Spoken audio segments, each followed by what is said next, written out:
poursuit alors sur comment cette fois-ci entrer des données granulaires. Donc, par données granulaires, là, je vous parle d'une donnée qui va pouvoir me servir par la suite pour faire des statistiques, rechercher des diagnostics, faire des études de cas ou des études, des revues de qualité de l'acte. Alors, une donnée finalement qui va être retrouvable dans le dossier. OK? Et là où je vous dirais que ça prend toute son importance, c'est au niveau des antécédents et au niveau des diagnostics que vous allez entrer et pour l'ensemble des médicaments que vous allez prescrire. OK? Alors, allons-y, admettons ici au niveau de l'onglet diagnostic. Alors, je suis dans ma note, hein, la même note qu'on a commencé tantôt, et j'y vais finalement au niveau diagnostic. J'ai un petit onglet comme ça. Chaque fois que j'ai un onglet avec une loupe, je peux cliquer dessus et rentrer un diagnostic pré-inclus dans une banque officielle reconnue de diagnostic, comme toutes les classifications là, des médicaments, là, les codes CIM 10, 9 et ainsi de suite, que nous, on ne connaît pas par cœur, mais qui existent bel et bien. Alors, un répertoire de ces médicaments-là. Pas des médicaments, mais des maladies. Alors, si je veux entrer une maladie qui est, admettons, Parkinson, OK? Je vais rentrer les premières notes, P-R-K-I-N. Et là, vous avez vu, ça m'a sorti paralysie de Bell. Paralysie de Bell, c'est parce que c'est une maladie que moi-même, j'ai déjà recherchée, entrée et qui est maintenant rendue un de mes favoris. Donc, à partir du moment où j'en ai entré une, elle va rentrer dans mes favoris. Fait que c'est pas long. Après, avec 3 lettres, j'aurais juste à faire flèche par en bas, sélectionner la paralysie de Bell. Mais là, c'est pas la paralysie de Bell que je veux, c'est le Parkinson. OK?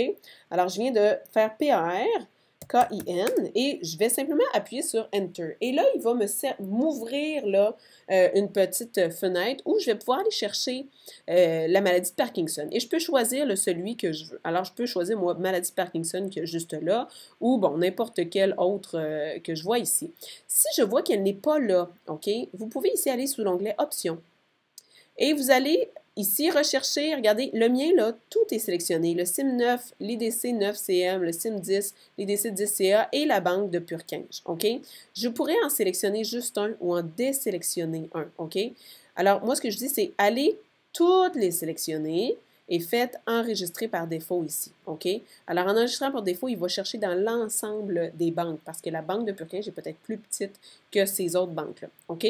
Alors, vous pouvez ici refermer ça ici. Alors, je vais choisir, moi, tiens, maladie de Parkinson, insérer et fermer. Alors, la prochaine fois que je vais rentrer ici Parkinson, je vais R-K-I-N, une fois que je vais avoir signé ma note, là, ça va rentrer dans mes favoris et je vais l'avoir ici et ça va m'ouvrir tout de suite, OK? Il arrive des fois que ce n'est pas disponible. Ben là, à l'impossible, nul n'est tenu. Présentement, on a demandé à Purkinje de rehausser leur banque, mais il y en a tout plein qui ne sont pas disponibles. Exemple, nodule pulmonaire, là, vous ne le trouverez pas présentement. C'est à ce moment-là que, personnellement, je le rentre à la main, nodule pulmonaire, OK? Et donc, ça, c'est mon titre. Et à côté, je vais écrire, bien, simplement ma prise en charge. Hein. On fait une note par problème. Alors, nodule pulmonaire, RXP à contrôler sous peu, consulte pneumo. Et voilà. Alors, je vais écrire simplement la prise en charge qui va avec chaque chose. Purkinje, quand vous sélectionnez quelque chose qui est granulaire, donc une vraie donnée granulaire, et que vous l'entrez là ici, si vous appuyez juste ici, bien, vous pouvez aller chercher là, alors maladie de Parkinson soupçonnée, à éliminer, exemple. Mais vous pouvez aussi là, taper du texte libre. Et pour taper du texte libre, bien, vous ne l'avez pas ici l'option.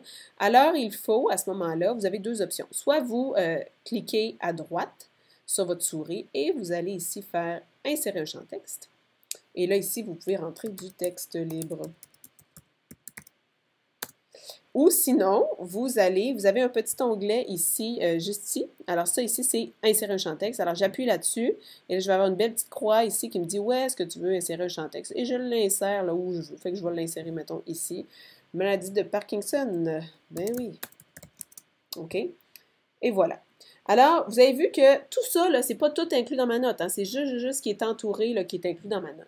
Alors, avec ça, je pourrais inclure ben, ma prise en charge par rapport à la maladie de Parkinson et aller ajouter là, les médications qu'on va lui prescrire, ce qui sera fait dans un autre tutoriel.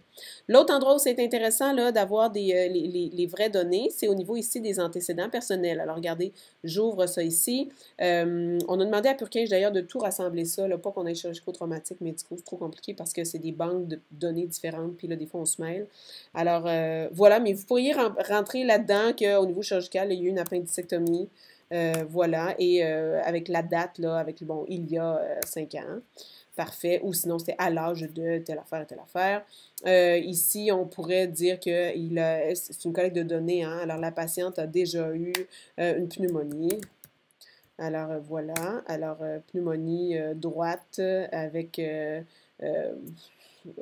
je pourrais écrire là, tout ce que je veux. Et quand c'est ça ici, vous l'avez la petite ligne d'emblée qui est là pour du texte libre. Et ainsi de suite. Ceci dit, quand je vais après ça lancer une recherche, est-ce que j'ai des patients qui ont fait une pneumonie? Bien, d'emblée, ça va pouvoir me ressortir une donnée que oui, j'ai une patiente avec une pneumonie. Alors que si j'avais écrit avec du texte libre pneumonie, je n'aurais jamais retrouvé ça à ce moment-là. OK? Donc, voilà les deux endroits où ça devient intéressant au niveau diagnostic et au niveau des antécédents personnels et familiaux d'ailleurs. Sous les antécédents familiaux, là, vous allez avoir, regardez, toute la fratrie, les parents et ainsi de suite là, qui se trouvent là, où vous pouvez entrer de la même façon là, les antécédents. OK? Le reste dans un autre tutoriel.